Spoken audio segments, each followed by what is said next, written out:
everybody, welcome back to this channel. In today's video too, I am going to bring some idioms and phrases. जैसे कि मैं पिछले video में भी idioms and phrases discuss की थी, तो उस वीडियो में मैं बताई थी कि idioms and phrases सीखना बहुत ज़रूरी है, क्योंकि जैसे ही हम अपनी बातों में या अपनी इंग्लिश स्पीकिंग में कुछ इडियम्स या फ्रेजेस ले आएंगे, जैसे हिंदी में बोलते हैं मुहावरे, तो अगर मुहावरे यूज़ करेंगे, इडियम्स यूज़ करेंगे, तो वो बातचीत बहुत इफ़ेक्टिव हो जाता है। तो जो सुनने वाला इंसान होता है, the listener, he or she will feel like that, yes, I should listen more and more to this person. तो जैसे ही आप idioms यूज करोगे आपके बातचीत में, whenever you are speaking in English, at that time if you use idioms, your listener will get pleased and will feel like that, let me hear more and more. तो इसीलिए idioms का use करना चाहिए। जैसे ही आप मुहावरे use करोगे अपने बातचीत में, वैसे ही आपका बातचीत और सुंदर होगा और आपके जो लिसनर है वो फील करेंगे कि मुझे और सुनना चाहिए। So that's why idioms and phrases are very much necessary. ऐसे तो नॉर्मली हम बेसिक सेंटेंसेस में भी बात चला सकते हैं, लेकिन कुछ एडवांस लेवल पर हमें लगता है कि इडियम्स एंड फ्रेजेस सीखना चाहिए। और जितना हम इडियम्स एंड फ्रेजेस सीखेंगे और जितना इसको यूज़ करेंगे, तो उतना हमारी इंग्लिश स्पीकिंग और पॉलिश्ड बनता जाएगा। So that's it. Okay, so let's start this video today with more idioms. The first idiom of this video is cut to the chase. Cut to the chase means get to the main point or come to the main point. So don't waste your time, just cut to the chase. इसका मतलब है कि अपना वक्त बर्बाद मत करो, असल बात पे आ जाओ। जो असली बात है, जो असली मुद्दा है, उस पे आ जाओ। इधर उधर की बातें मत करो। Don't waste your time by saying something nonsense. Cut to the chase means get to the point. So one example of this idiom is we don't have much time, so let's cut to the chase. मतलब हमारे पास ज़्यादा वक्त नहीं है, चलो जो असली मुद्दा है या असली बात है उस पे बात करें। So this means come to the point. Don't waste your time in saying other things, just come to the point. This is cut to the chase. Now let's move to the second idiom. The second idiom is a blessing in disguise. A blessing in disguise. A blessing in disguise means something which seems bad or unlucky in the beginning, but it turns out to be good and lucky at the end. मतलब शुरू शुरू में जिसको देख के लगता है कि ये बहुत खराब है, ये अच्छा नहीं हो रहा है, लेकिन बाद में धीरे धीरे पता चल रहा है कि इसके होने से ही अच्छा हुआ। तो हम ऐसे बोलते हैं ना कि अरे ये अच्छा नहीं है मेरे लिए, लेकिन बाद में पता चलता है कि वही अच्छा किया है। मतलब हमारे लाइफ में, हमारी ज़िंदगी में कुछ अच्छा होके आया है। तो one example I am telling you, then you can understand this idiom very clearly. Losing my job was a blessing in disguise because it gave me the opportunity to start my own business. Losing my job was a blessing in disguise because it gave me the opportunity to start my own business. मतलब मैंने अपना जो नौकरी खोया ना, वो मुझे शुरू शुरू में लग रहा था कि बहुत गलत हुआ, लेकिन बाद में पता चला कि इसी के जरिए मुझे ये अपॉर्चुनिटी मिला लाइफ में, मतलब मुझे एक मौका मिला लाइफ में कि मैं अपना बिजनेस शुरू कर सकूं। So now if I am doing good in my business because of that thing, that losing that job, so this is one kind of a blessing in disguise. मतलब जो लगता है कि खराब था, लेकिन असल में ये अच्छा ही किया। Now the third idiom of today's video, a dime a dozen. A dime a dozen, it means something that is very easy and common to find out. मतलब अ डाइम अ डज़न, इसका मतलब है कि जो चीज़ बहुत आसानी से मिल जाता है, जो चीज़ कहीं भी अवेलेबल है, तो उसी को बोला जाता है a dime a dozen. Online teachers are a dime a dozen this days. Online teachers are a dime a dozen this days. मतलब आजकल ऑनलाइन टीचर आसानी से मिल जाता है। पहले लोग सोचते थे कि मतलब बाहर मतलब फिजिकली पढ़ने जाए, ओके, मतलब टीचर के पास पढ़ना है, ट्यूशन पढ़ना है तो फिजिकली जाना पड़ेगा या घर में टीचर को बुलाना पड़ेगा। तो इस तरह का था, लेकिन अभी तो ऑनलाइन का दौर चल रहा है और इसमें क्या है ना कि आप आसानी से कोई भी ऑनलाइन टीचर को अवेलेबल पा सकते हो। So that is how we are saying here that online teachers are a dime a dozen this days. Online teachers are a dime a dozen these days. Now the next idiom is a snowball effect. A snowball effect. A snowball effect means a situation where something starts small but it grows larger and larger with time. मतलब वो छोटा start हुआ है लेकिन समय के साथ साथ वो बढ़ता गया। At first try to understand why it is being called as snowball effect. Snowball किसे बोलते हैं? Snowball मतलब बर्फ का गोला। बर्फ का गोला अगर हम बनाएंगे तो आप उसको सोचो कि in a mountain or in a hill where there is snow and you have made a snowball. At that point of time जब वो snowball ऊपर से गिरते गिरते नीचे जाएगा ना तो वो उसके बॉडी में और स्नो चिपका देगा। मतलब वो जैसे ही ऊपर से रोल डाउन होगा उसके बॉडी में और स्नो चिपकता जाएगा और धीरे धीरे वो स्नो बॉल बड़ा होता जाएगा। सो that is being applied here, snow ball effect. मतलब कोई स्टार्ट हो रहा है छोटा लेकिन जैसे ही वो टाइम के साथ आगे बढ़ रहा है वो बढ़ता जा रहा है। For example, entrepreneurship created a snowball effect in India. Entrepreneurship created a snowball effect in India. मतलब इंडिया में entrepreneurship जब स्टार्ट हुआ था तब वो स्मॉल स्केल में था, लेकिन जैसे ही टाइम के साथ साथ entrepreneurship बढ़ता गया तो आप देखो कि वो ह्यूज होता जा रहा है। अभी तो बहुत सारे entrepreneurs हैं इंडिया में and entrepreneurship is something which is very much common, so it has grown into a larger scale. That's why it has created a snowball effect. मतलब वो टाइम के साथ साथ बढ़ता गया, उसका इम्पोर्टेंस बढ़ता गया। So this is snowball effect. Now the next idiom is add insult to injury. Add insult to injury. This means to make a situation even more worse. मतलब कोई सिचुएशन पहले से ही खराब था उसको और खराब किया जा रहा है। This is an insult to an injury. हम ऐसे हिंदी में बोलते हैं ना कि घाव पे नमक मत छिड़को, तो वही चीज है कि मतलब पहले से ही सिचुएशन खराब है किसी का या किसी चीज का, उस पे आप और भी इंज्यूरी क्रिएट कर रहे हो, मतलब उसको और खराब कर रहे हो। सो one example, not only they made me sit in the corner but also they did not talk to me. This really added an insult to the injury. मतलब वो लोग मुझे कोने पे सिर्फ बैठाए नहीं थे, साथ साथ मेरे साथ बात भी नहीं किए, मुझे फुल इग्नोर किए।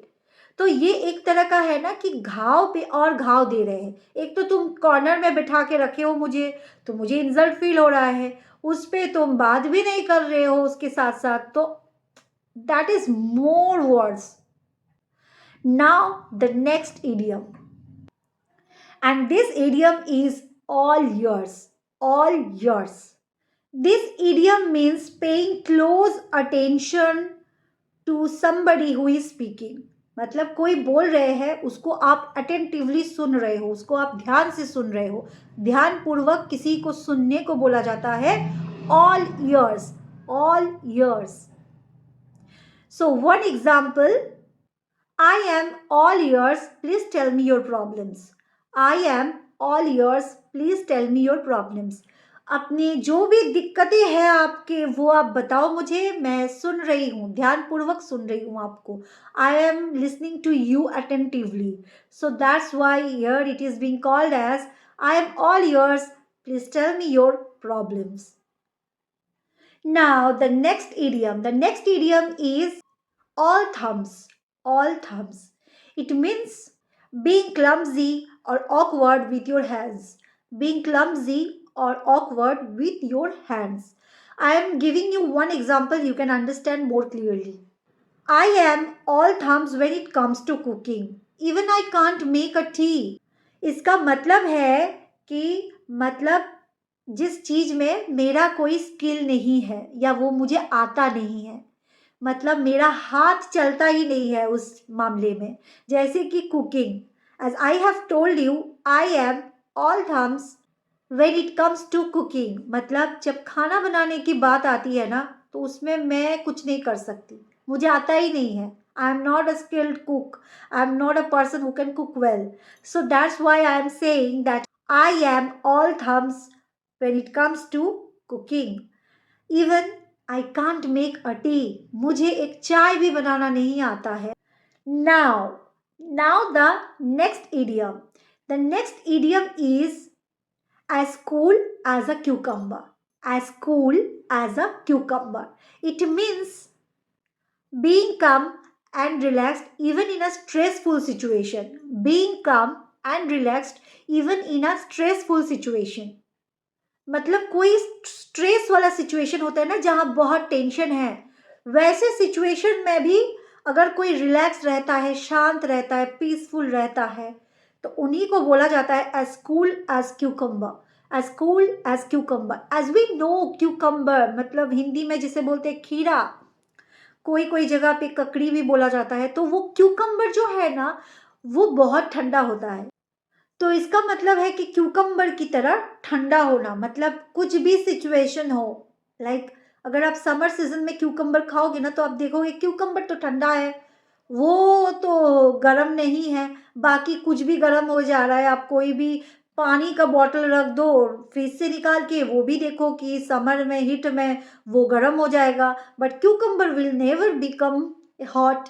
सो एज कूल एज क्यूकम्बर मतलब कोई भी सिचुएशन हो, कितना भी मुश्किल हो, कितना भी टेंशन भरे माहौल हो, उसमें भी कोई अगर रिलैक्स रहे ना, तो वही होता है as cool as cucumber.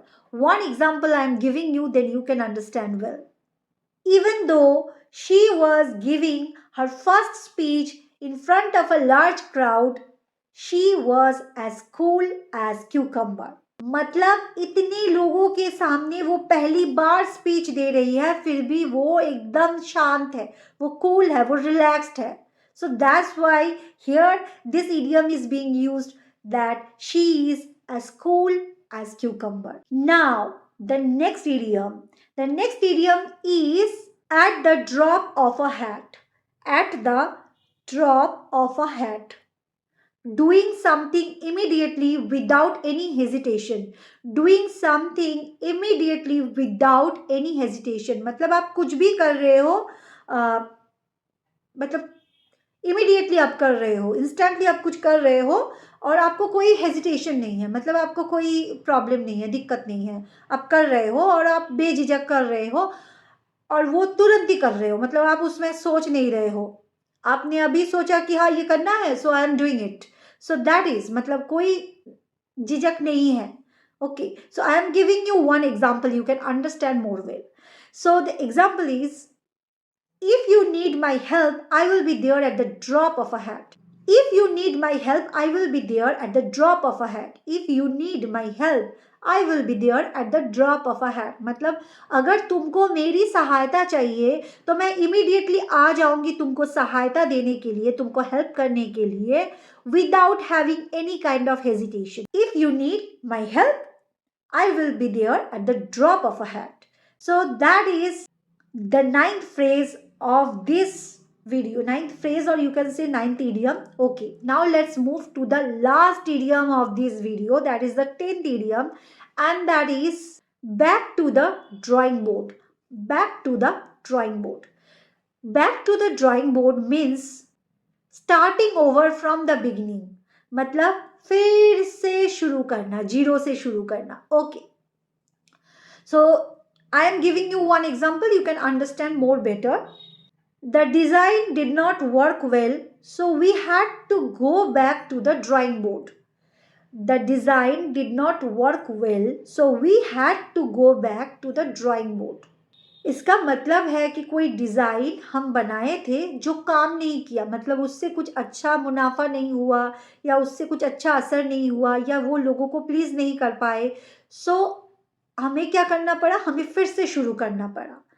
The design did not work well, so we had to go back to the drawing board.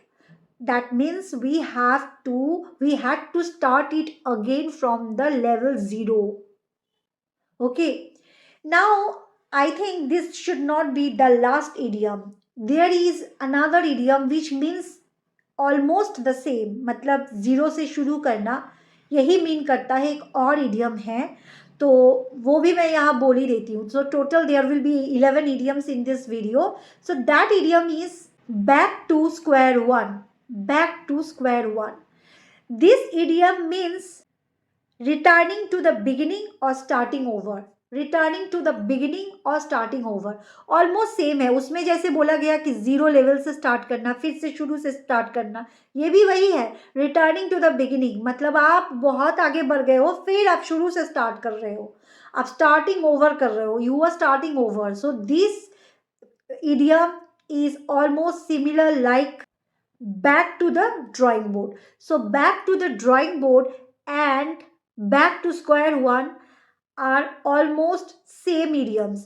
कोई बैक टू स्क्वायर वन भी यूज कर सकते हैं, कोई back to the drawing board भी यूज कर सकते हैं।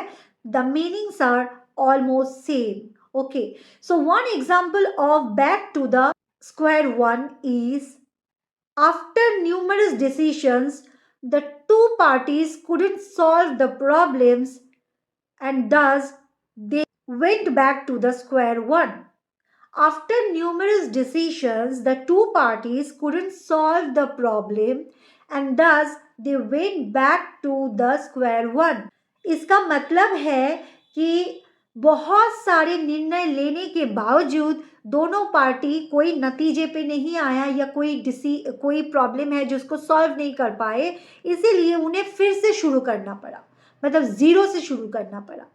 So this idiom is almost same like back to the drawing board. Okay, so that's all for today. I am ending this video here and I hope that this video would help you more and more, as if you learn these idioms and start using these idioms in your speeches, in your conversations, the listener would get impressed.